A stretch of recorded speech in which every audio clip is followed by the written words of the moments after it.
queria dar as boas-vindas a todos vocês que nos acompanham já há alguns meses.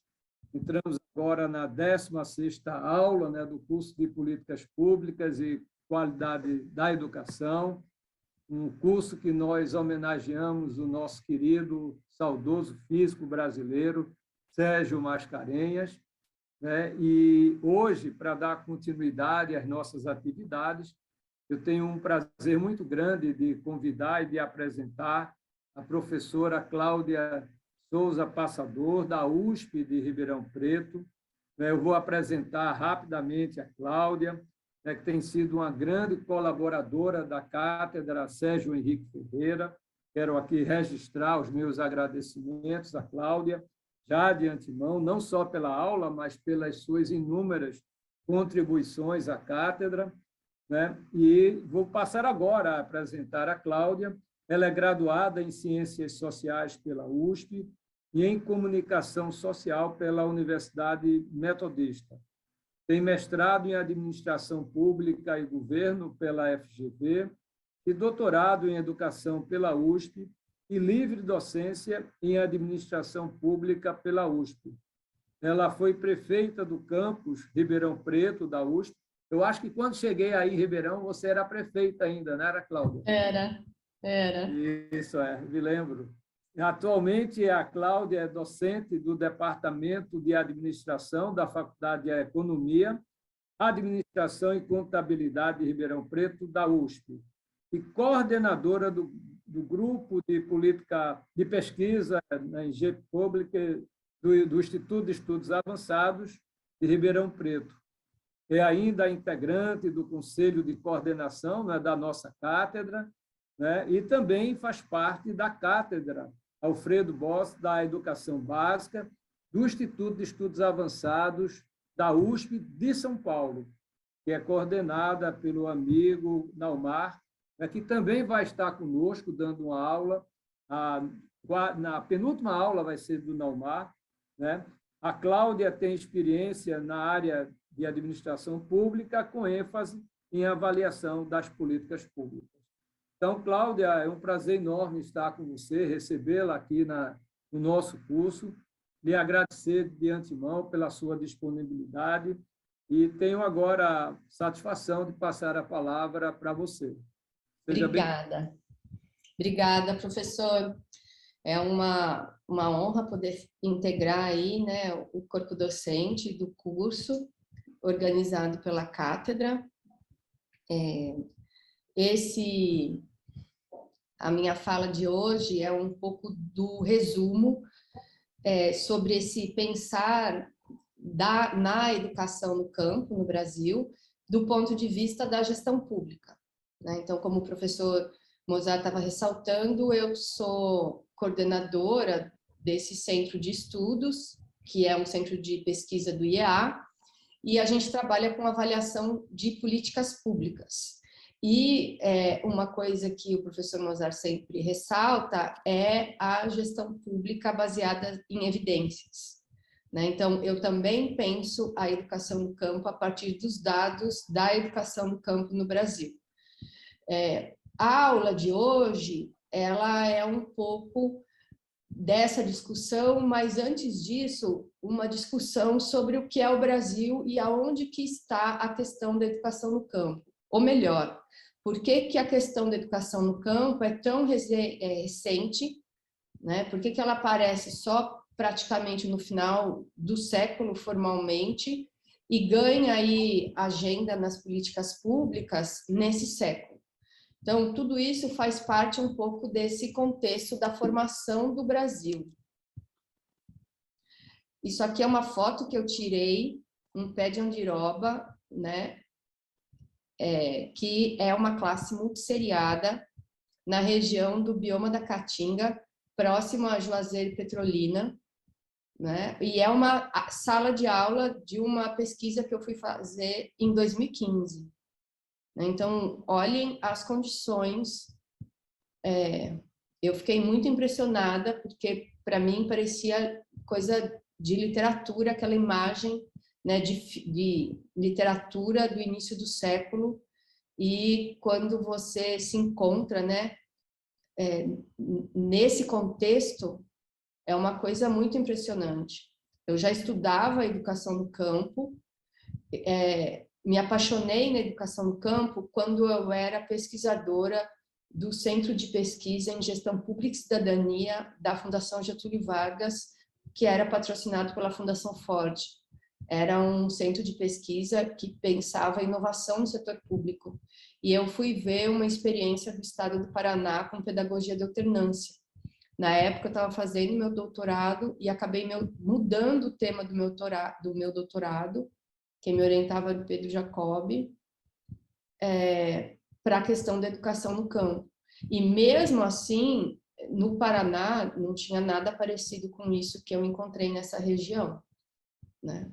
Então, é um pouco dentro desse olhar que a gente pensa os desafios para a educação do campo e no campo, né? Então, não só uma educação para as pessoas que vivem no campo, mas que tem as características e façam sentido para essas crianças que vivem no campo. Por isso que a gente fala que é do campo e no campo, né?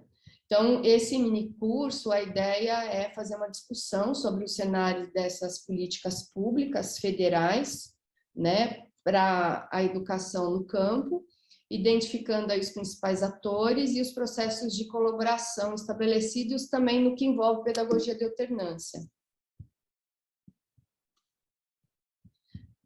Tento também, então, analisar essa influência da cultura brasileira, nessa contraposição entre ruralidade e urbanidade, e mapear essa construção do movimento na educação no país. E eu termino discutindo a pedagogia de alternância, né, aqui no Brasil, e os desafios que temos para o futuro. Tem uma bibliografia que eu deixei disponível nesse PDF, que vai ser entregue, enviado por vocês, e parte dessas discussões é de um livro que é baseado na minha tese de livre docência, Observações sobre Educação no Campo e Desenvolvimento no Brasil. Ele está disponível pela Ana Blume. Então, a nossa discussão, né, pensando no mapa conceitual sobre a questão da educação no campo, eu não consigo falar da educação no campo sem pensar de forma atrelada à formação do pensamento nacional e da cultura brasileira, né? Boa parte do que acontece com a educação no campo, inclusive hoje, com o desmonte das políticas públicas para a educação no campo, fazem parte desse contexto, desse pensamento nacional e da formação do Brasil. Assim também como da evolução desse aparato governamental para aproximar, né, a educação do campo da sociedade, entendendo que ela é uma educação, né, multidisciplinar e que valoriza as relações entre os atores dentro desse cenário das políticas públicas federais. Então, eu tenho todo um contexto que envolve a questão da educação no campo, e aí eu tenho a intenção justamente de mostrar um pouco que essa educação no campo, ela conversa o tempo todo com essa sociedade brasileira e a formação do Brasil, né? Aqui tem os quadros do Debré, que retratou muito bem esse cotidiano, né, no período colonial brasileiro e dessas relações sociais que se estabeleciam no Brasil e que a gente acha que ficou lá no período colonial. E com o passar dos anos, principalmente na administração pública, infelizmente, a gente conversa com essa administração pública colonial o tempo todo. Hoje eu perdi 1h30 no cartório para reconhecer 4 assinaturas e paguei R$65 por isso, num documento. E fui porque, geralmente, como eu sou uma pessoa que muda muito, até a minha assinatura muda. Nunca eles aceitam a minha assinatura, né? Então, geralmente, quando precisa ir no cartório, sou eu, inclusive, que vou. Mas ela é fruto dessa cidadania, ou dessa concepção desse cidadão que não tem muito valor a sua voz e a sua ação e os seus interesses, tanto que eu preciso de alguém falando que eu sou eu mesma, né? Então, assim, essa convivência com essa administração colonial, ela é muito mais presente do que a gente imagina. A outra questão é o processo de colonização, né? O Brasil, quando ele foi descoberto, ele tinha 5 milhões de índios no Brasil. E Portugal tinha mais ou menos 3 milhões de habitantes. A população era quase o dobro da população de Portugal, e, ao mesmo tempo, com uma infinidade de tribos com diversidades, né? Então, raças, culturas, arte, expressão artística, relação políticas diferentes existentes nesse país. E a gente também tem essa concepção de que o índio ficou hoje, por exemplo, lá na reserva. A gente é muito mais indígena do que a gente imagina. A quantidade de palavras do tupi que a gente incorporou no português é uma coisa fantástica. E, ao mesmo tempo, a gente mudou também a relação com a própria língua, né? Então, esse português e o Brasil, primeiro, ele é fruto desse processo de miscigenação, né? Então, primeiro, do português com o índio, e esse português também que chega para o Brasil, ele também é muito influenciado pela cultura moura, né? Então, a nossa casa portuguesa, o nosso branco e azul da cultura colonial, ela, na verdade, é moura, né? Ela é árabe. É ela que ficou, a cultura árabe que ficou mais de um século na Península Ibérica e influenciou os portugueses. Então, o domínio, por exemplo, de matemática para chegar e sair na frente no período das descobertas era o conhecimento que vinha dos mouros, né? Esse nosso saber com a cana, com a laranja, com a seda, vem dessa influência moura. E boa parte das nossas comidas e das nossas farofas, por exemplo, que a gente acha que só veio da Bahia, viu, Mozart? Mas, na verdade, ou do Nordeste, ela veio muito dessa influência moura. Então, o português era isso, e, ao mesmo tempo, era formado com mestiços europeus, com grandes contribuições que vinham na agricultura, mas que vinham do mundo árabe. Então, o europeu ele já tem essa composição, o europeu português, né? De fluxo e refluxo, né? De conquista e reconquista. Então, esse nosso português ele não tem muita ortodoxia nesses valores. Foi muito diferente do processo da colonização nos países de língua espanhola, né? Que teve um enfrentamento em relação à população e até hoje não se misturaram, né? Tem países na América Latina que mais de 80% da população ainda é indígena. Então, isso é uma coisa importante na história do Brasil, assim também como a herança da escravidão, né? A gente também não conversa sobre isso, mas o Brasil, infelizmente, fez aí o tráfico negreiro de 3 grandes grupos da cultura africana, né? Da cultura sudanesa, das culturas islamizadas e congo-angolesas. Mas a gente não pensa que cada grupo desses tinha uma raça diferente, uma etnia diferente, uma cultura diferente, uma comida diferente, inclusive fisicamente, alguns muito altos, outros muito baixos, cores, inclusive, apesar de todos negros, diferentes. Isso veio para o Brasil e se misturou com esse português que já vinha misturado e que também se misturou com o índio.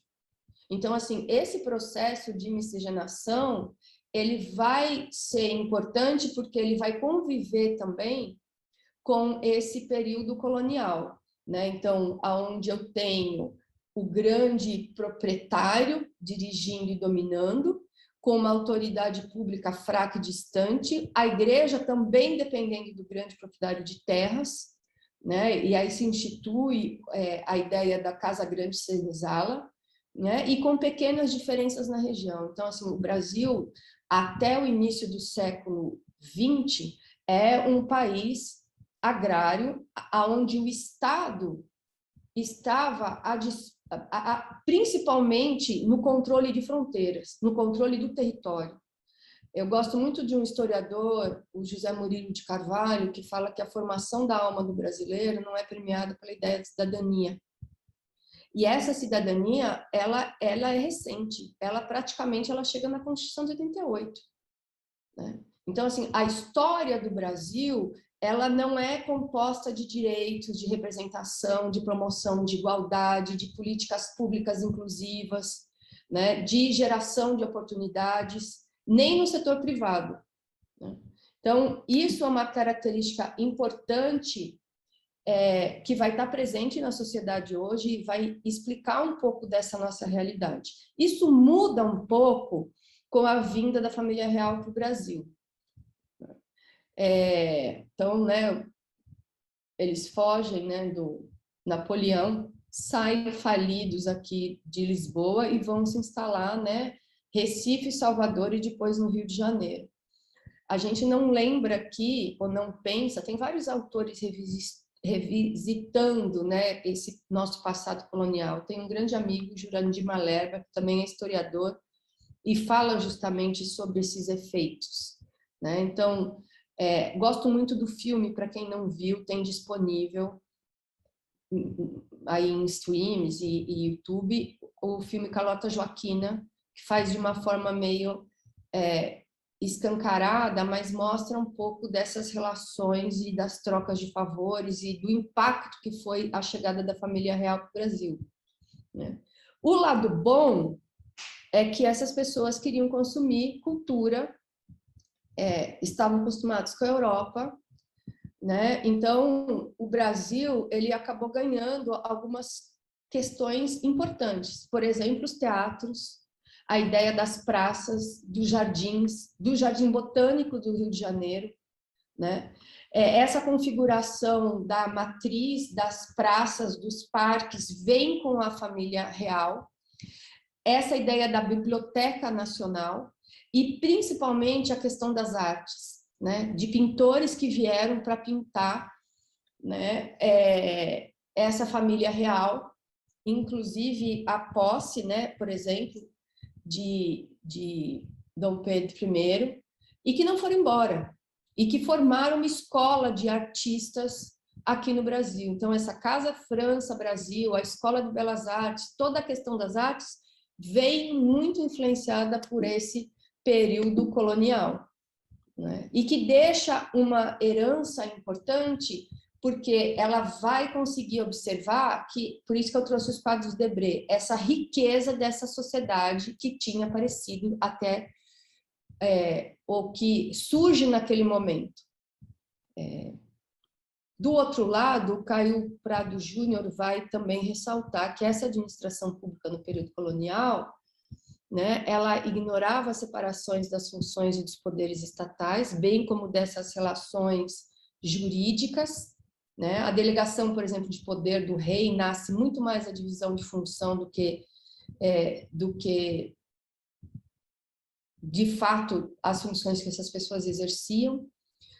No fundo, as cartas, as leis, as provisões eram um embaralhado de cargos, nomes diferentes, sem muito saber ao certo quem era responsável pelo quê. Né? E aí ninguém sabe ao certo, na administração pública colonial, o que é permitido ou proibido. Então, isso que eu estou falando do período colonial, tenho certeza que vários de vocês se deparam com isso na administração pública em todas as instâncias do governo, tanto o governo federal, municipal como estadual. Isso ainda está presente, apesar das reformas. Né? Mas essa sociedade, que eu estou querendo mostrar para vocês é que essa vinda da família real, junto com o processo de miscigenação e a concepção do Estado com essa riqueza de culturas diferentes, de raças diferentes, de religiões diferentes, vai formar um país muito peculiar, com uma identidade própria. Eu sempre vejo esse quadro do Debré, por exemplo, e lembro do filme Que Horas Ela Volta, né? porque aqui provavelmente é o senhor da casa grande, né, o grande fazendeiro, com a dona da casa, suas mucamas abanando. Essas crianças que são filhas ou filhos, né, dessa mucama, provavelmente algum com a paternidade desse senhor, e que elas brincam dentro dessa casa e convivem com os filhos deles, né? E que convivem de uma certa forma, como se tivesse uma familiaridade, até que crescem e exigem direitos, e aí deixam de ser filho, que é igual como ela, que horas ela volta, que mostra justamente isso, né? Nós temos empregadas domésticas, todo mundo fala que ela é da família, até ela exigir direitos.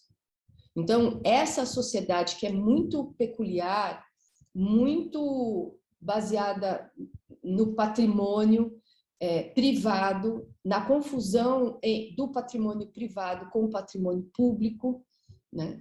Nessa organização social e da riqueza que vem da terra, ela vai marcar a sociedade brasileira como um todo, né?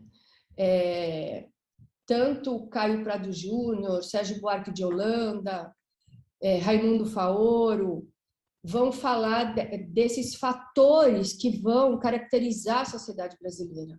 Então, de um lado a escravidão e do outro lado a monocultura.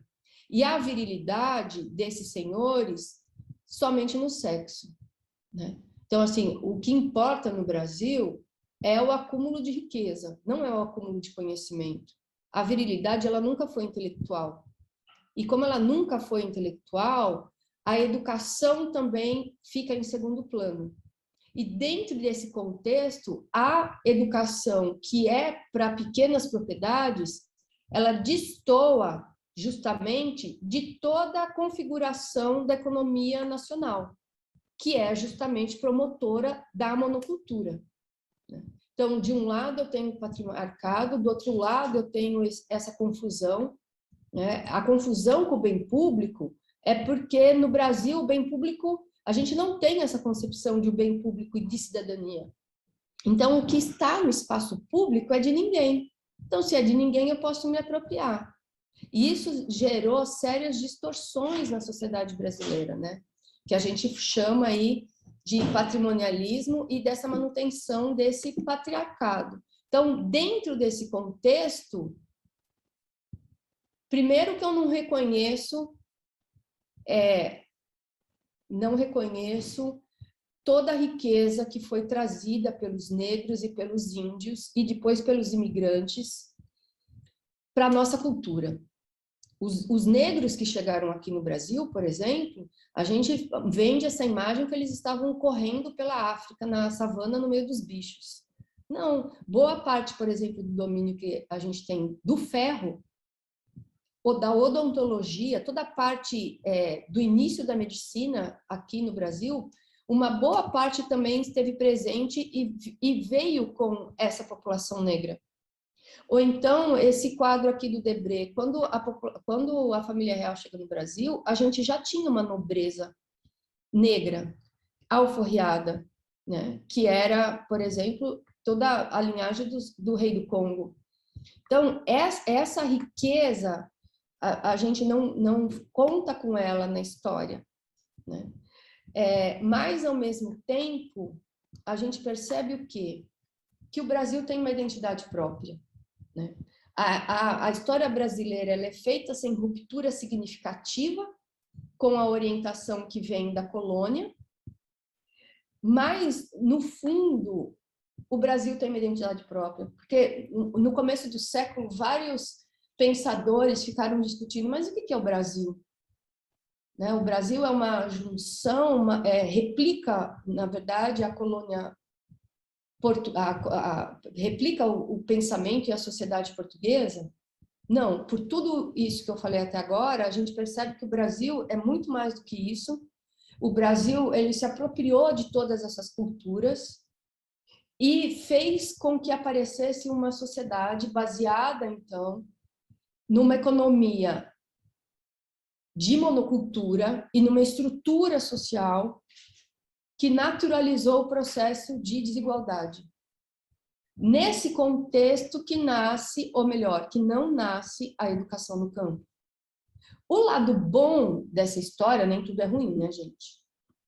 O lado bom dessa história é que o Brasil é super criativo, é super inovador, tanto que hoje é um celeiro de startups, né? É um celeiro de inovação tecnológica. Os nossos gestores são muito mais criativos do que os gestores, por exemplo, dos países nórdicos, porque nós somos extremamente flexíveis, criativos, né? Eu acho que os quadros da Tarsila do Amaral e do movimento modernista de 22 mostravam um pouco isso. O Brasil é uma coisa que explode de cores, mas é meio disforme, né? É uma coisa fora do contexto, fora dos padrões mundiais e do que se achava sobre essas culturas. Então, esses quadros da Tarsila mostram justamente isso, né? O quanto que o Brasil é um país rico dessa junção e dessas raças, mas, ao mesmo tempo, com heranças muito profundas sobre essa formação, né? Então, o Brasil, ele naturalizou a desigualdade ao longo desses, até praticamente metade do século passado, né?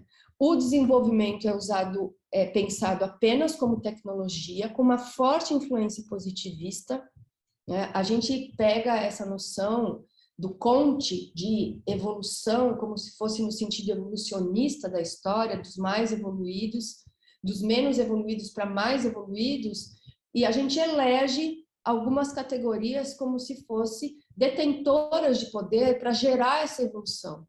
Que aqui no Brasil, quem se autodominou mais evoluído, no caso, é essa dobradinha, né? Uma elite econômica junto com uma elite militar. Então, assim, a ideia da ordem e do progresso é sobre esse padrão positivista, essa visão desse mundo aonde um grupo condutor vai levar o país de menos desenvolvido para o desenvolvimento que eles acham que é o desenvolvimento industrial. E aí a educação no campo para pequeno agricultor fica fora de contexto. A gente tem uma contraposição, quem aponta isso é o Raimundo Faoro, que é entre modernização e modernidade. A modernidade, ela carrega os conceitos do iluminismo, a ideia de igualdade, de liberdade, né? A fraternidade no sentido de solidariedade com todas as pessoas, e cidadania, consequentemente, né? Eu lembro dessa frase, indivíduo, razão e liberdade. Você só recebe a concepção de indivíduo se você pensa, né? Se você tem acesso ao conhecimento. Esse acesso ao conhecimento, ele vem via educação. Aqui no Brasil, a gente fez o discurso da modernização, que é a modernização tecnológica. Então, o importante não é todas as pessoas terem acesso a uma educação de qualidade, mas é ter acesso a estrada asfaltada para poder andar de carro. Entendeu a confusão? Então, a gente tem inovação tecnológica sem ter saneamento básico. Isso marca profundamente a realidade brasileira. E aí, nesse contexto, né, que de um lado traz toda essa riqueza, né, por exemplo, de Cavalcante mostrando, né, a beleza, né, dos negros, da mistura das raças, da música, das cores, que essa é uma das características e mostra a beleza do Brasil, né? Mas, ao mesmo tempo, mostra também a importância, né, e o retrato de uma classe trabalhadora que não necessariamente, por exemplo, foi foco de atenção na promoção do desenvolvimento. Então, se a gente pensar na educação como um todo, a educação para todas as crianças na escola universal só chegou com a Constituição de 88, né? Então, é muito recente esse contexto da educação. E aí tem uma outra, então, tem uma outra contraposição, que é, de um lado, a riqueza que vem da terra, mas é da terra da monocultura, junto com a riqueza que vem da indústria, que é o urbano. Então, isso vai fazer a imagem do que é o Brasil desenvolvido a partir do século XX. Então, até o século XX, 400 anos de monocultura e escravidão, e a partir do século XXI, a gente entra na rota da industrialização, principalmente a partir da década de 30, mas ressaltando que o desenvolvimento é essa urbanidade junto com o rural que vem da monocultura, num primeiro momento da cana-de-açúcar e do café, e mais recentemente da soja, e durante todo o período da pecuária. Então, o Brasil, ele conta essa história.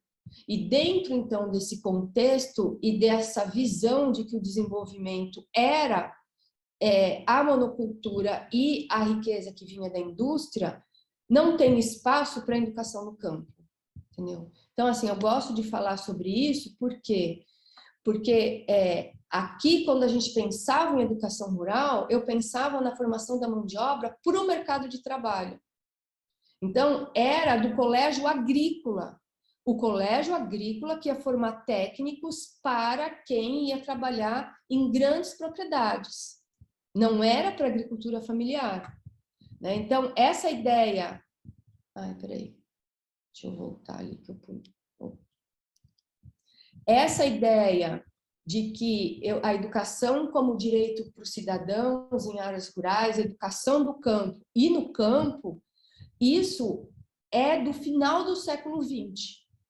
Aí que começa um movimento forte que ganhou forças pós-Constituição de 88 e, ao mesmo tempo, com o processo de democratização no Brasil, no reconhecimento de que eu precisava de uma educação específica para essa população que vivia no campo e, ao mesmo tempo, não era aquela ligada à monocultura.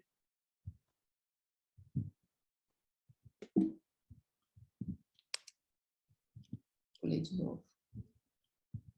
Então, esse quadro, depois vocês podem olhar com calma, traz um pouco esse histórico, né, da educação no campo no Brasil. Então, eu tenho uma educação que começa lá no começo do século XX, com a criação do Ministério da Educação, e, ao mesmo tempo, vai crescer na proporção que cresce o modelo nacional desenvolvimentista. Então, essa educação, ela é voltada para a urbanidade. A expansão de acesso, inclusive, ao ensino médio, ela acontece ao longo da história brasileira, privilegiando a população urbana.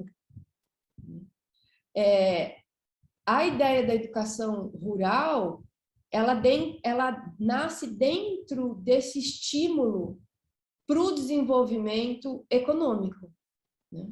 E, ao mesmo tempo, como ela não fazia sentido também, ela foi renegada aos municípios. Então, dos entes federados, o mais despreparado, infelizmente, mesmo depois da Constituição de 88, continua sendo o município. Né?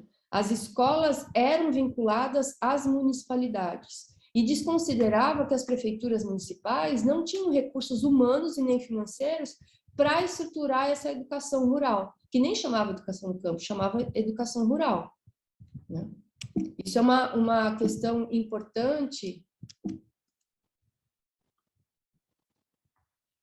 Depois da década de 70 também, a gente percebe, né, que tem, né, esse cenário, né, de baixa tensão às políticas públicas desde lá da década de 50 a 1980, né, e aumentando os índices de êxodo rural. Né? Foi um empobrecimento do campo, uma expansão da fronteira agrícola de monocultura sobre essas pequenas propriedades, né? Então, a venda dessas pequenas propriedades para essa expansão agrícola de monocultura, e essas pessoas iam trabalhar no campo. Ainda hoje, quando a gente vê a distribuição da agricultura familiar no Brasil, a grande concentração, por exemplo, dessas pequenas propriedades estão Santa Catarina, Paraná e o Nordeste, entendeu? Que preservaram uma parte dessa pequena agricultura familiar. Aqui no estado de São Paulo, praticamente não tem mais agricultura familiar. Tudo foi arrendado, por exemplo, pela cana, ou vendido e integrado nessas áreas, né? Então, a educação, ela no campo, né, por uma educação no campo, dessa discussão que a gente conhece hoje, ela só vai ganhar corpo a partir dos anos 2000. Então, tem um movimento forte no final do século, mas ela aparece, né, como educação no campo a partir dos anos 2000, com a criação do INEP e com a criação da SECAD e do Observatório Nacional da Educação em 2002.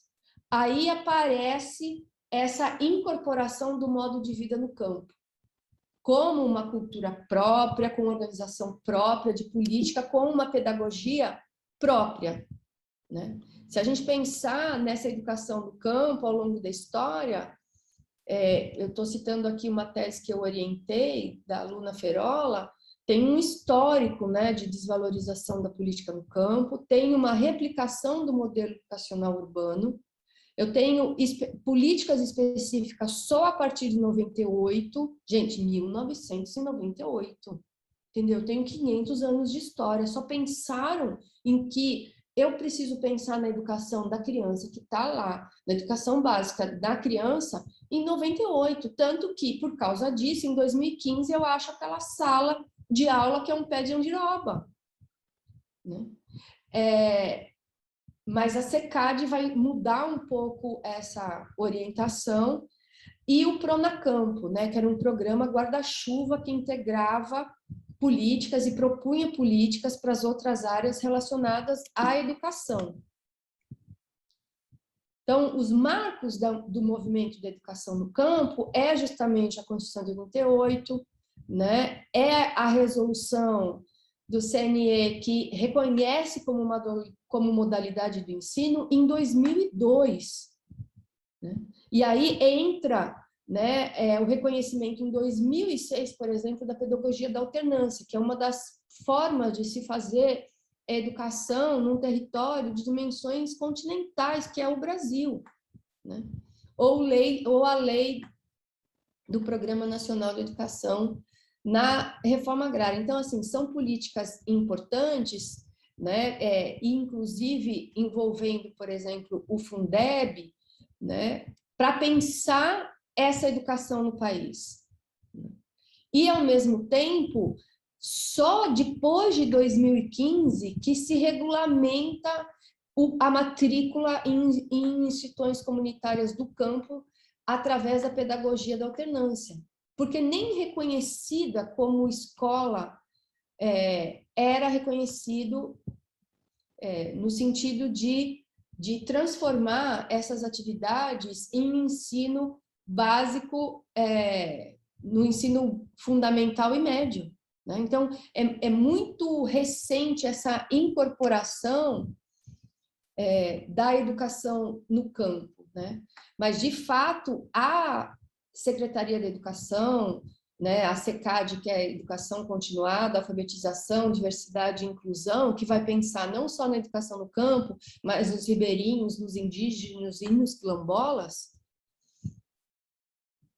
é muito significativo para o movimento, né? Então, se a gente olhar a Constituição Federal, eu tenho a ideia, né, do desenvolvimento da pessoa, né, do exercício da cidadania, da qualificação para o trabalho, né? A questão da educação, ela está na nossa Constituição. Mas como no Brasil, a gente não tem aquilo que eu estava falando até agora, a institucionalização da ideia da cidadania, da ideia dos direitos e, na verdade, da igualdade. Esse cidadão que está no campo e que não produz nem para a indústria, nem para a cultura, ele não é cidadão, ele é como se fosse um cidadão de segunda classe. Então, isso explica muito a configuração que a gente tem no Brasil da educação no campo. Então, a SECAD vai mudar isso, né? Vai ser significativo tentando assegurar essa educação com qualidade e equidade, com políticas voltadas para a inclusão social, contribuir para esse desenvolvimento, né, dos sistemas de ensino, valorizando as diferenças e reconhecendo a diversidade sociocultural e essa promoção, né, então, inclusiva, com direitos humanos e com sustentabilidade, né? Então, a SECAD, ela desenvolvia ações no campo de educação de jovens e adultos, né, assim como de indígena quilombola, para essas relações, inclusive, técnicos e étnicos raciais, né? Então, foi um avanço muito significativo. Aqui eu trago as de 2012, né? Então, no decreto aí da SECAD, eu trago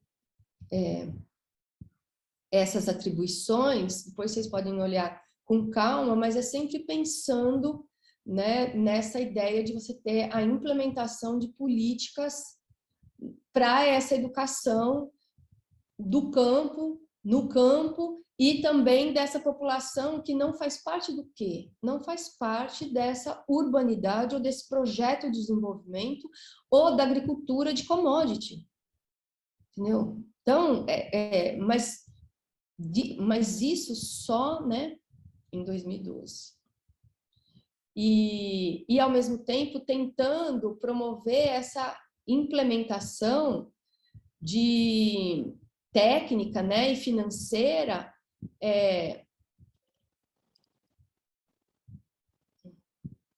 e na relação com estados, municípios e o Distrito Federal. Então, é a primeira vez que passa a ter políticas, por exemplo, de formação de mão de obra, de formação de professores, né, de coordenação de ações transversais dessa educação continuada, né, de preparo dessas secretarias, de infraestrutura dessas escolas em áreas rurais, né, mas pensando principalmente nessa efetivação de políticas específicas que são para essas regiões, né? Mas, infelizmente, então, a primeira coisa que o governo federal fez, uma das primeiras, foi extinguir a SECAD, né, em 2019. Então, assim, o que a gente vê hoje? A gente vê um retrocesso no campo dos direitos educacionais, né, que vai na contramão do reconhecimento dessa diversidade, né, e dessa promoção de equidade e desse fortalecimento da inclusão do processo educativo, né? Aqui, por exemplo, tem como se fosse um mapa conceitual da SECAD na época que ela estava em funcionamento, né? E na sua relação para a promoção da educação no campo. Olha a quantidade de atores conectados com o INEP, com, então, o Ministério da Educação, a SECAD, o INEP e essa Coordenadoria Geral de Políticas de Educação no Campo, com funcionários, com consultores, mas com atores, né?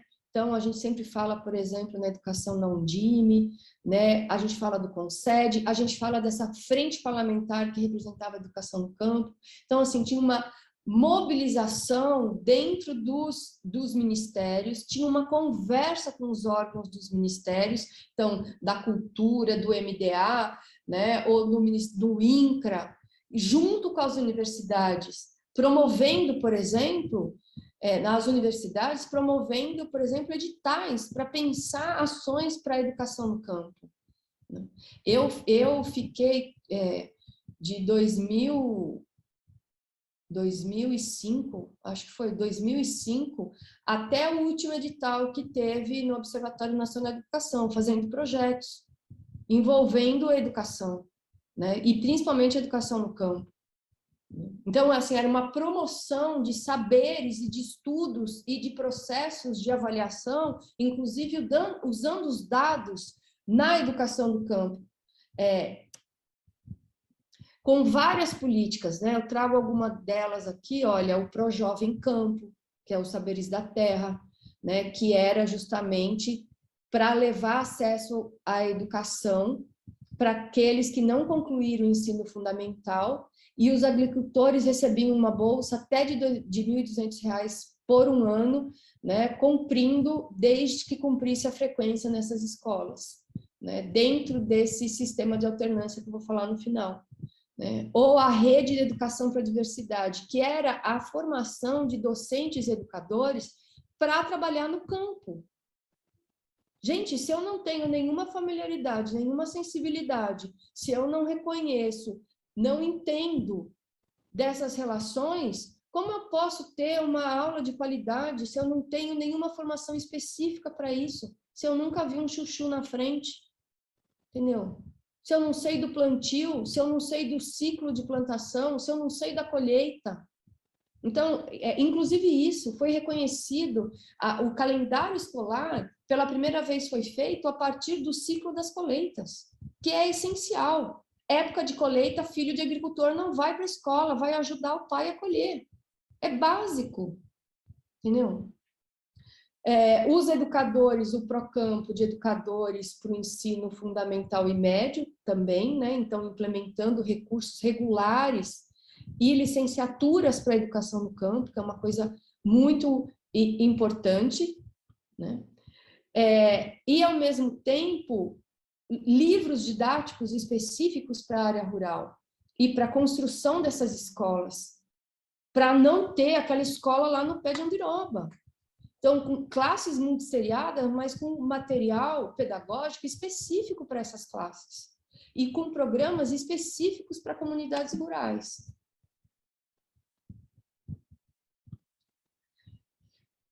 Aqui eu trago uma outra pesquisa que eu coordenei. Isso aqui é um artigo que saiu na revista da Escola Nacional de Administração Pública, que eu fiz junto com o José Eduardo, e ele também fez doutorado junto comigo, que a gente desenvolveu um índice de ruralidade. Analisando o perfil, então, socioeconômico e o desempenho das escolas públicas brasileiras que ofertam educação fundamental, então, no quinto e no novo ano, com a Prova Brasil e Censo Escolar, a gente comparava com as escolas localizadas em zonas urbanas. Então, eu via a unidade da federação, se a escola era municipal ou federal, qual era o local de moradia dos alunos e qual era o perfil socioeconômico, utilizando as bases de dados do INEP, né? Além de outros dados secundários. Então, com o tempo, né, e análise desses dados, o que a gente percebeu?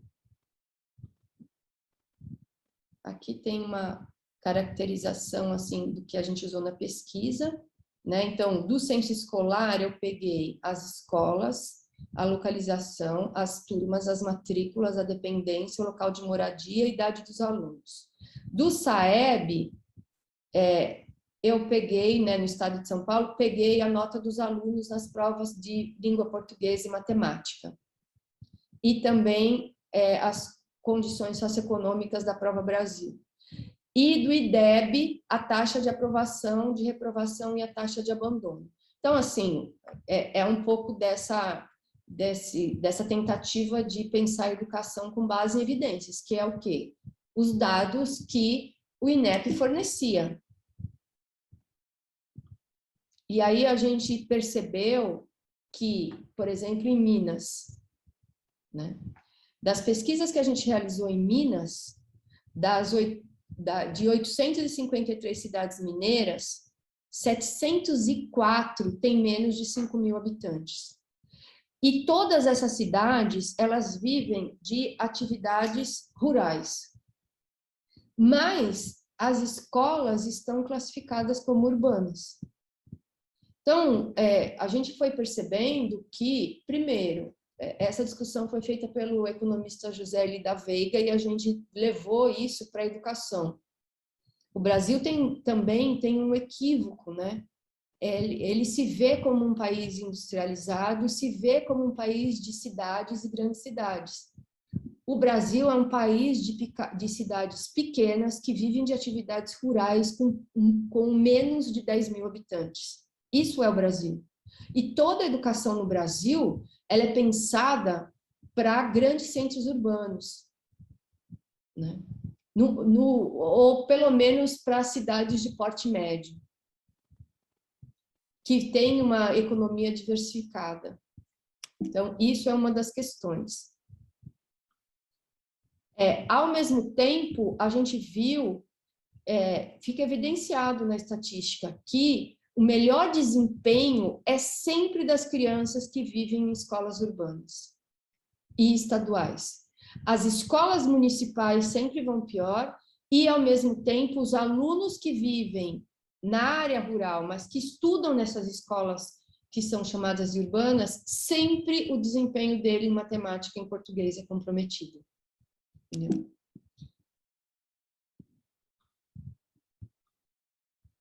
Então, na medida que aumenta, aqui eu pus a tese do Zé, quem quiser, está disponível no site da USP, de teses. À medida que aumenta a proporção de alunos residentes em áreas rurais, nas turmas do 5º e 9º ano, eleva a idade média dessas turmas, bem como o índice de reprovação e abandono. Então, gente, o que eu estou querendo chamar a atenção? A gente tem vários equívocos que a gente pensa na educação no campo no Brasil, né? A gente pensa numa educação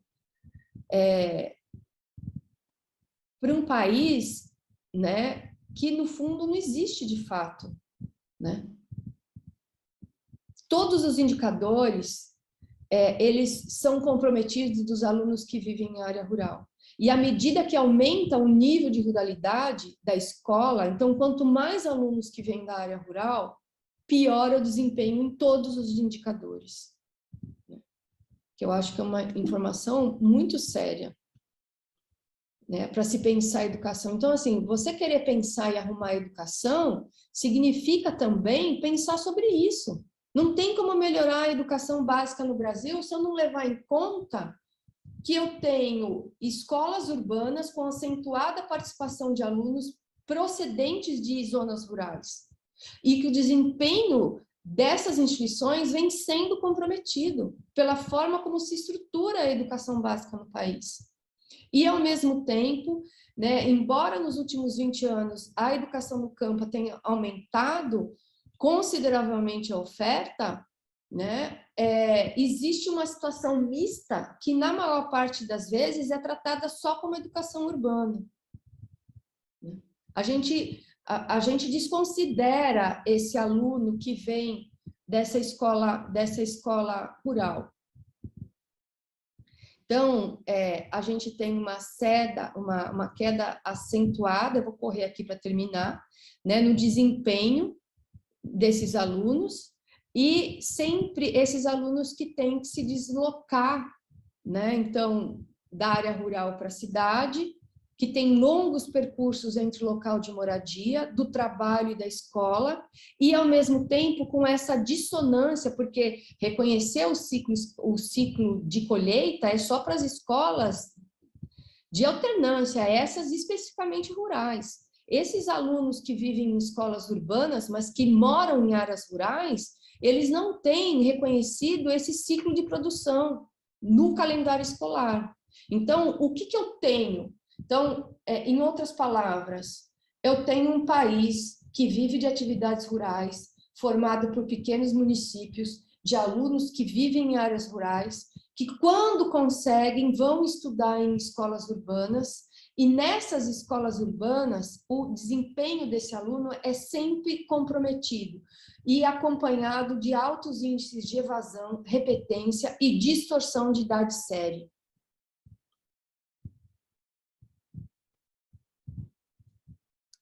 por isso que a gente tem alta taxa de abandono. E aí tem um impacto também no IDEB. Então, assim, o Brasil, né, gente, já terminando, é essa confusão geral, né? Eu gosto bastante do Di Cavalcanti, é um pouco essa explosão, né? Essa beleza, né, das brasileiras, das cores, das frutas, dos cheiros, das comidas, mas, ao mesmo tempo, é uma explosão também de problemas e de heranças, né, que estão internalizados na nossa cultura e que aí justificam não se pensar sobre o que é o Brasil de fato, né? Então, o tema da educação, para terminar, é um tema relativamente novo, é marcado aí com esses movimentos sociais, né, que aparece depois da Constituição do Campo, né? Esse termo educação do campo é recente, né, que vai substituir a ideia da educação rural. Mas o Brasil, ele é um país equivocado, porque os dados, eles refletem essa desigualdade educacional, refletem as diferentes ofertas de educação nas regiões, as mais e menos desenvolvidas, por exemplo, tem uma assimetria entre as condições econômicas dos entes federados, né? Tem uma simetria na atuação do poder público e do governo federal e dos demais entes federados. Então, eu tenho estados onde a educação básica e no campo ela tem qualidade e outras não. E, ao mesmo tempo, eu tenho um equívoco em relação ao que é o próprio Brasil, né? O MEC e o IBGE, eles desconsideram essa realidade do aluno e o local de moradia, os costumes, a cultura, o comportamento dessa escola que deveria ser adequado ao meio de vida desse aluno do campo e dessas cidades rurais. E principalmente desses residentes em zona rural, que é sempre comprometido. Agora, isso que eu quero chamar a atenção, se fosse pouco, ainda dava para entender. Mas é a maior parte do Brasil, entendeu? A maior parte do Brasil é de cidades pequenas, tem menos de 20 mil habitantes. Quantas cidades no Brasil têm mais de 1 milhão de habitantes?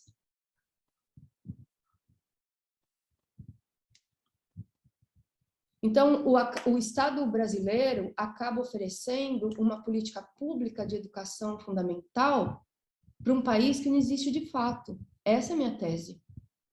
Entendeu? Acho muito triste. A gente precisa reconhecer. O Brasil vive de atividade rural. O Brasil é um país que os filhos dos cidadãos brasileiros trabalham no campo. Pode ir para a cidade estudar? Pode, mas eles vivem no campo. Então, a alternativa que apareceu já no século passado, é um modelo que apareceu na França, é a pedagogia da alternância, né? Que tem esse tempo comunidade. Uma parte das aulas são presenciais, na pandemia, que é não presencial, né? Mas antes eu tinha aulas, então eu fico 1 semana na escola e 2 semanas na propriedade. E aí eu volto e aplico aquilo que eu aprendi na escola, na propriedade, mas também eu tenho o básico da LDB, né? Então, não é só o conteúdo, mas tem um processo de interação com as famílias e com os estudantes. Aqui, inclusive na Bahia, a gente tem experiências bem-sucedidas com essas atividades pedagógicas durante a pandemia, mesmo à distância. Mas sempre essa escola de alternância, ele busca essa formação integral, né? Esse modelo que apareceu na França, ele tem essa característica, né? O tempo da escola de componente curricular exigido na LDB, mas também com instrumentos pedagógicos que façam sentido na localidade.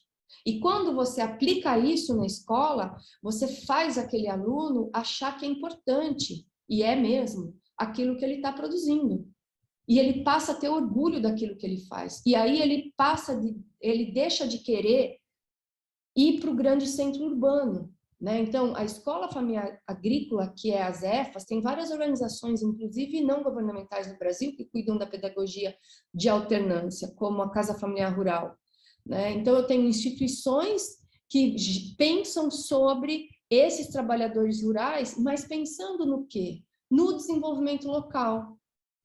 né? Nessa formação integral, nesse conhecimento e nessa educação que é contextualizada no campo, para pensar cidadãos críticos, propositivos e que levem esses processos de desenvolvimento local e sustentável, né? Claro que com essa perspectiva do Paulo Freire, né? Então, é essa ideia, né, dessa carga horária efetiva nos dias letivos dentro do ciclo de colheita no campo, né?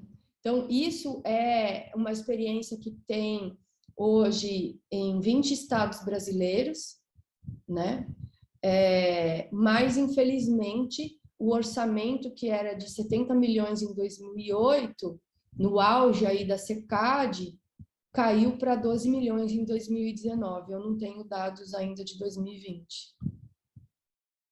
Então, para terminar, né, pensar esse novo rural é você repensar a escola, é você pensar esse campo como objeto de estudo sistemático e rigoroso, mas pensando no perfil de educadores, numa licenciatura específica, num projeto pedagógico específico, levando em consideração essas particularidades.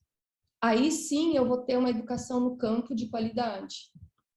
E aí eu vou deixar aqui para vocês o site desse centro que eu coordeno. Aqui é um livro, não vai dar tempo de eu mostrar tudo, mas me ajudem a divulgar.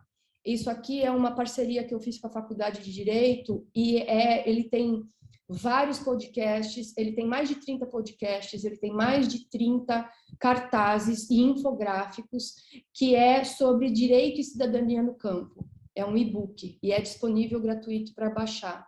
O outro, oh meu Deus, não. O outro é esse documento que é o resultado de uma pesquisa que eu fiz para a FAO, que é o órgão de segurança alimentar e agricultura da ONU, que fala sobre inovação tecnológica para a agricultura familiar. Aí eu fiz um vídeo para encurtar a história. Oh, meu Deus. Vamos ver se ele abre. É bem curtinho, tem 2 minutos. Mas o que eu falo só dá para pensar inovação... Peraí. Só dá para pensar a inovação tecnológica, só dá para pensar o desenvolvimento, só dá para pensar a questão da cidadania e tudo mais, se eu pensar nessa questão. E o que aconteceu aqui? Pulou, né? Nessa educação no campo de qualidade.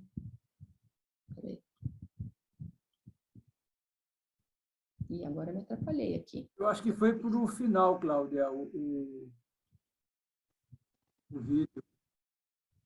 Não, eu fechei aqui a nossa tela.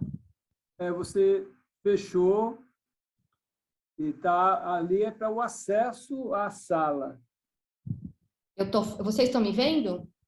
Sim, você sim, e a tela que antes estava a sua aula, está aparecendo o e-mail do IEA para você abrir a sala, mandando o link. Espera aí que eu vou entrar e sair de novo, espera aí.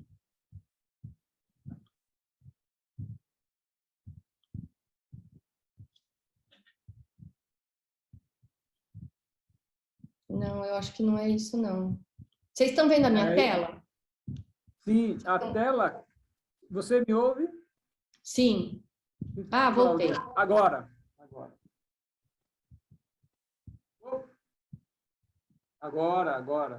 Para isso acontecer, eu preciso de educação no campo, entendeu? É isso que eu queria...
Pronto, é isso, gente. Então, assim, se a gente não Cláudia, tiver... Vocês estão me vendo? excelente, Cláudia. Como é que você conseguiu fazer uma belíssima linha do tempo em tão pouco tempo e que nos permitiu dar uma visão sistêmica e uma compreensão? Olha, eu não sou um estudioso em educação no campo, mas pelo fato de ter sido secretário de Educação do Estado de Pernambuco, eu procurei compreender as políticas. Fui da época, você se referiu bem, do SECADI, da SECADI, né? O Ricardo Henriques. Né? A gente tem muitos desafios, mas e você colocou de uma maneira extremamente assim, clara, não é? Ficou realmente muito fácil de a gente compreender melhor o tamanho, né, do desafio, não do problema, né, do desafio, que é uma coisa diferente. E antes de passar, muita gente te cumprimentando aí, excelente aula, olha, eu fiquei aí acompanhando, você vai ver no chat aí muita gente parabenizando pela aula, e eu me junto a eles. E eu me lembro, na época de Ricardo Henriques, era o secretário da SECADI, e um dos grandes problemas que a gente tinha na construção de escolas, e esse era um problema legal, era que não tinha a documentação do terreno. E, às vezes, você tinha o dinheiro Sim. e, do ponto de vista legal, você não tinha como fazer a construção da escola. Era uma dificuldade enorme. Eu não sei como está atualmente, mas esse era um ponto que me chamou muito a atenção, porque as carências das escolas no campo são enormes, de banheiros, não vamos nem falar de tecnologias, porque muitas vezes a internet e a banda larga não chega naturalmente nessas escolas. Mas eu tive também, como você tão bem colocou, uma experiência de escola de alternância que eu achei fabulosa no sertão de Pernambuco. Como você bem disse, né, tem uma história vinculada à escola francesa e foi realmente uma experiência fabulosa. Era uma escola belíssima, mas ali teve um aporte importante, participação importante do setor empresarial local, né, que realmente funcionava muito bem a escola.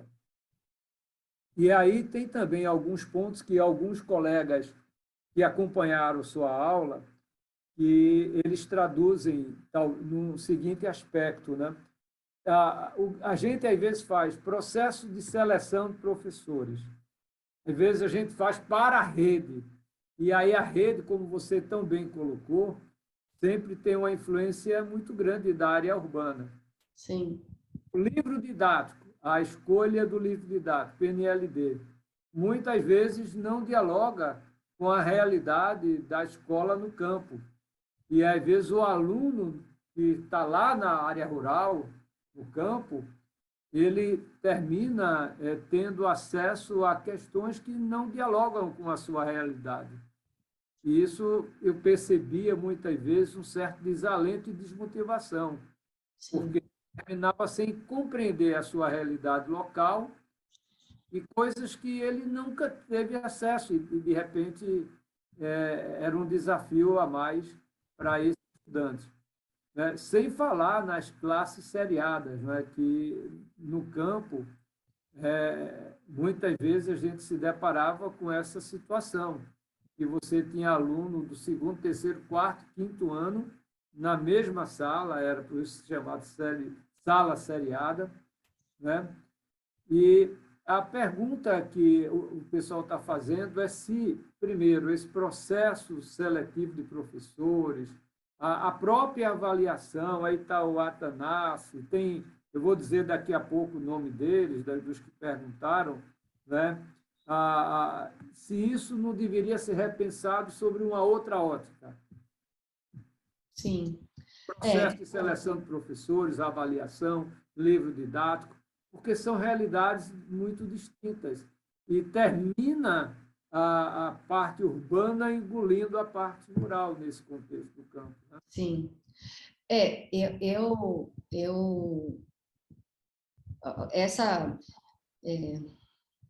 A educação no campo, ela vinha engatinhando, né, professor? Ela estava caminhando para ter, por exemplo, licenciaturas específicas para esse professor que ia trabalhar com educação no campo. Isso tinha acabado de começar, né? Inclusive com bolsas, com financiamento para esses professores se especializarem em educação no campo.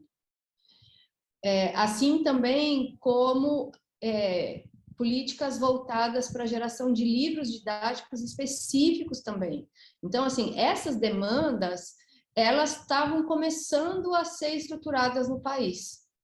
Então, assim, o que a gente assiste hoje, infelizmente, é um retrocesso, né? Porque naquele quadro dá para ver bem o que tinha abaixo, né, da SECAD, né, o SECADI, que vinha abaixo, era uma estrutura para conversar sobre educação no campo.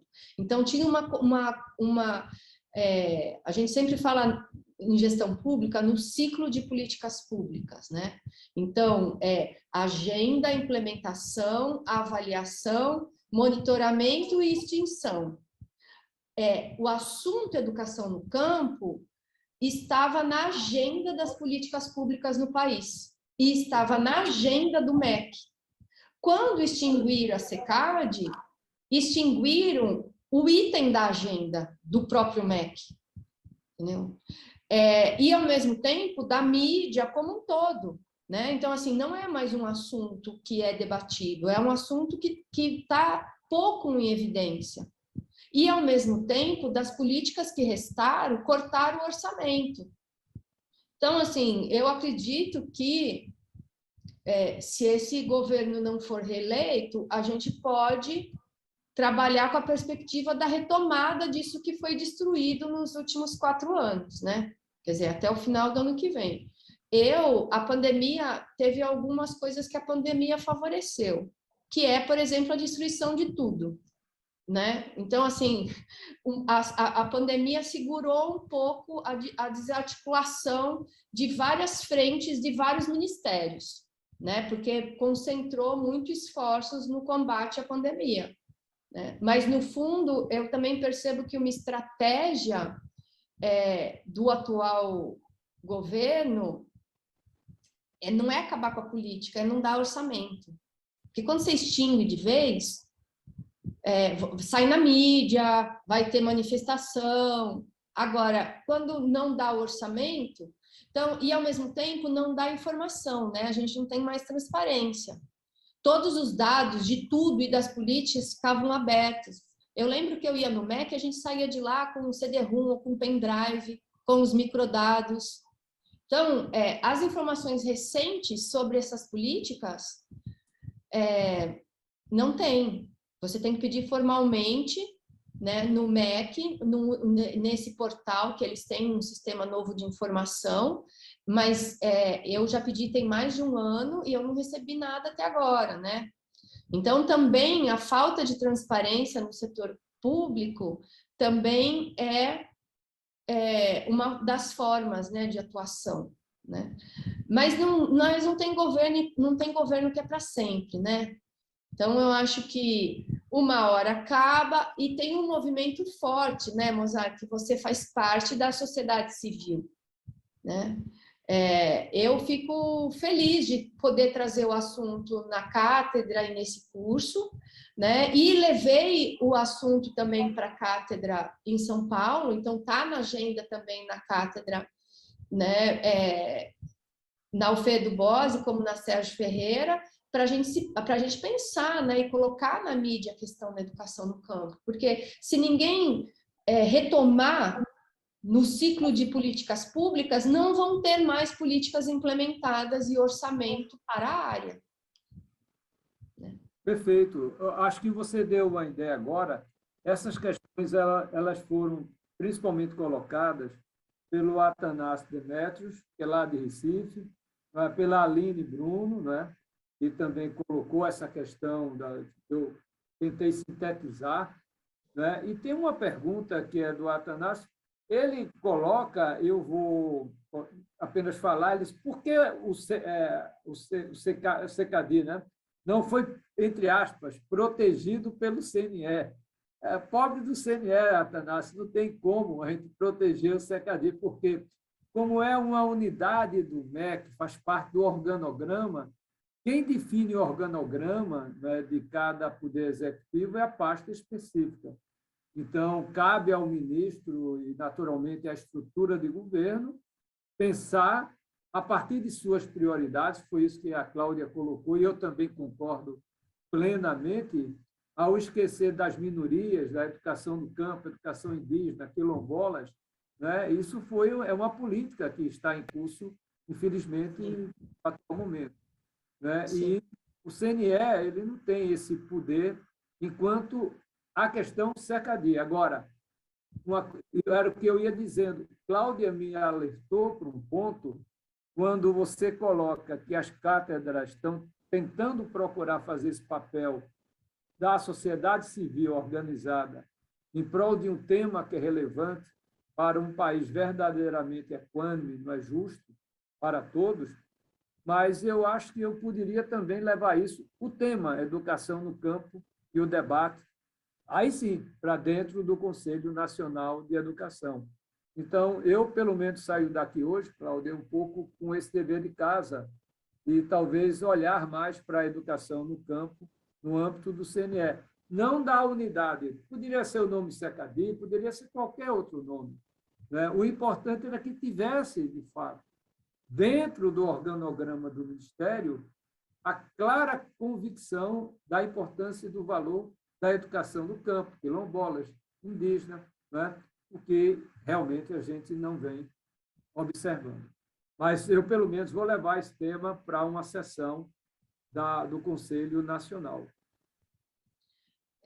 Eu fiquei emocionada, viu, Mozart? Porque hoje, quando eu te vi no curso, eu vinha pensando, eu falei, será que o Mozart vai assistir? Porque você é uma pessoa importante na educação no país, tem uma interlocução importante com a sociedade civil, e eu falei assim, será que eu vou conseguir convencer o Mozart dele pensar também na educação no campo? Estamos juntos, Cláudia. Eu sou assim muito... a gente termina sendo engolido, né? Às vezes pelo tempo de 24 horas que o dia nos coloca, e a vontade enorme, enorme, de tentar abraçar tudo, abarcar, e às vezes a gente termina esquecendo um pouco disso. A gente tem que ter a humildade e a oportunidade. Sou eu que devo agradecer, porque você me fez lembrar, porque é muito fácil a gente dizer, vamos lutar por um país verdadeiramente democrático, justo, equânime. Sempre é fácil dizer. A outra é você dizer assim, qual é a atitude que você precisa fazer para que isso, na prática, aconteça. Sim. Então, eu quero te parabenizar e lhe agradecer. Eu acho que você trouxe um olhar de uma brasileira, de uma cidadã preocupada realmente e efetivamente com esse país numa visão global, equânime, e não apenas aquele país que está mais próximo da gente no nosso cotidiano. Então, você vive numa cidade que é uma metrópole do ponto de vista de ciência, de tecnologia, de riqueza, né? E você trouxe essa sensibilidade e a oportunidade para que na nossa cátedra a gente também colocasse a educação no campo e mais. Pelo fato de eu estar no Conselho Nacional, eu vou levar, sim, essa questão e lhe pedir para que você possa ter a oportunidade, como você teve hoje aqui, de explanar isso no Conselho Nacional e a gente, então, reintroduzir, que até mesmo o próprio Conselho, com a própria questão da pandemia, as emergências e as urgências do dia a dia, a gente terminou deixando, na minha opinião, e eu não perdi até agora nenhuma sessão do CNE, nem da educação básica, nem do Conselho Pleno. Ou seja, então, o que eu estou dizendo aqui, o próprio CNE também não tinha até agora, mas vai levar essa agenda. Então, muito obrigado, Cláudia. Acho que você fez hoje um grande e importante serviço à educação brasileira. Eu agradeço muito, Mozart, pela oportunidade, né? Há um tempo atrás até você me falou, vamos pensar em educação aí, né, para cidades de porte médio, trabalhar com os dados, mas no fundo, assim, o que eu percebi na educação básica e trabalhando com os dados, tem muita gente boa, tem muita gente no Brasil, lá na cátedra em São Paulo tem muita gente boa, muita gente trabalhando com os dados, mas na educação no campo não tem, entendeu? Não tem, é poucas pessoas, são os mesmos professores, quando você vai pegar os textos, são as mesmas pessoas, né, em algumas universidades, e ao mesmo tempo, tanta gente precisando, né, tanta gente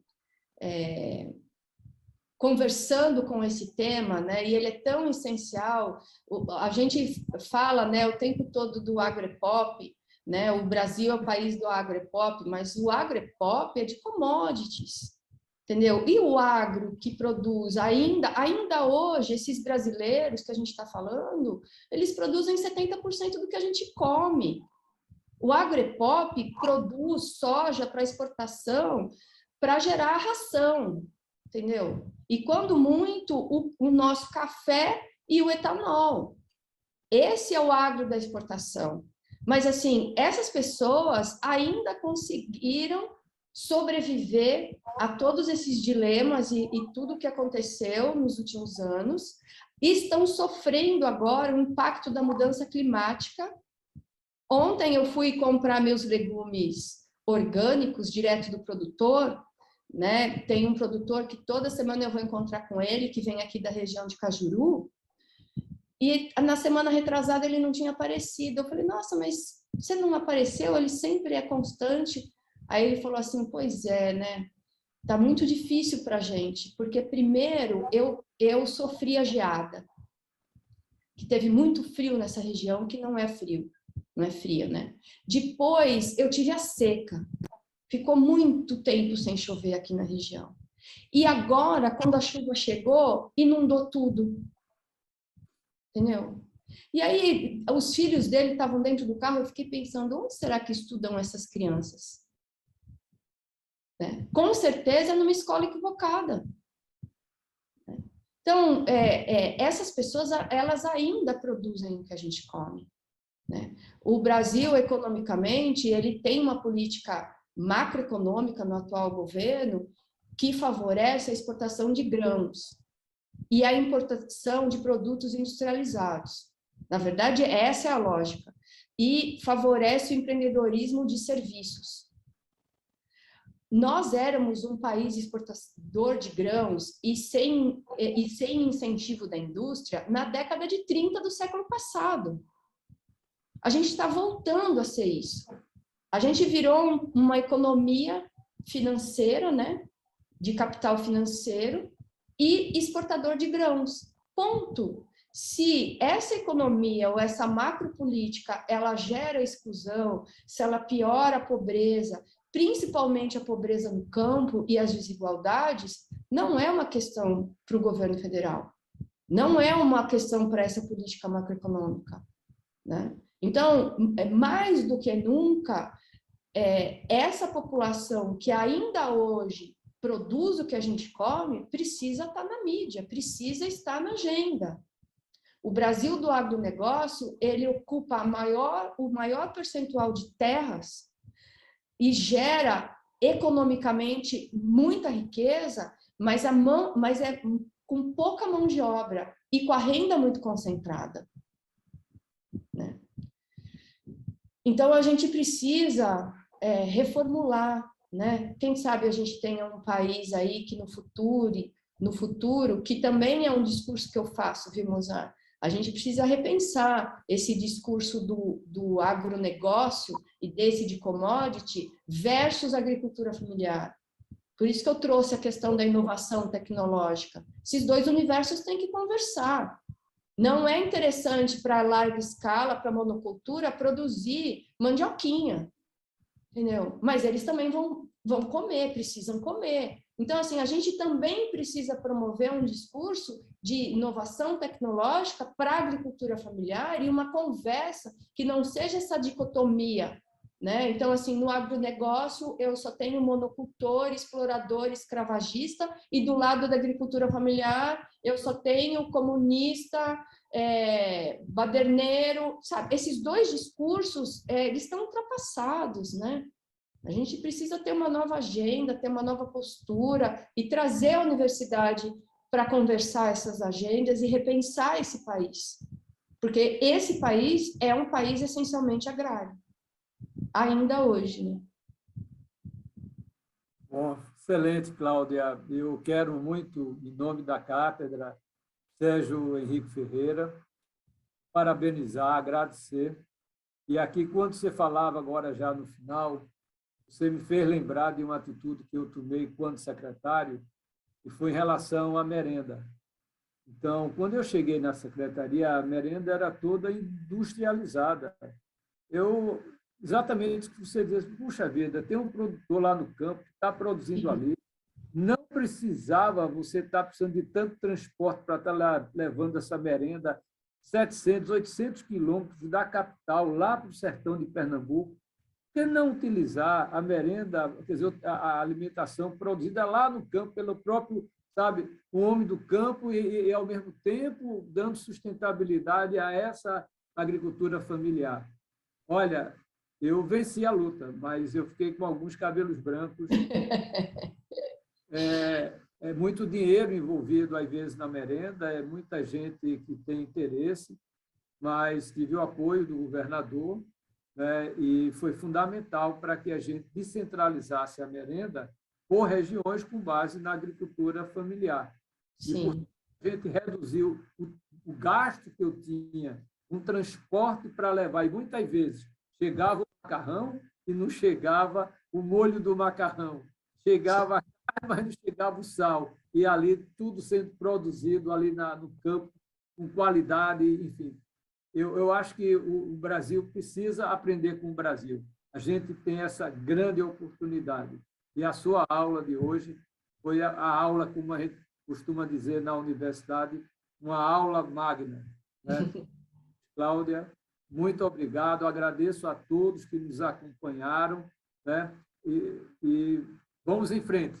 E vamos levar você, Cláudia, também para nos brindar no Conselho Nacional de Educação e tornar a educação no campo e do campo, né, como agenda brasileira. Muito obrigado. Eu agradeço o carinho aqui das pessoas no chat, aqui conversando. Aqui. Todo mundo aí, viu? Tá muita gente elogiando aí. Eu agradeço.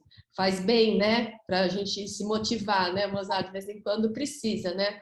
Os elogios, né? Mas montei mesmo a aula para você, foi feita mesmo com carinho aí para essa turma que sei que é especial. E muito obrigada obrigado. Mais uma vez. Muito obrigado mesmo. Uma bela aula. Fiquem com paz, com Deus e vamos nos cuidar, né? Porque a pandemia está aí. Tá ótimo. Tá ótimo. Mas vamos nos cuidar. Tá bom. Tchau, Cláudia.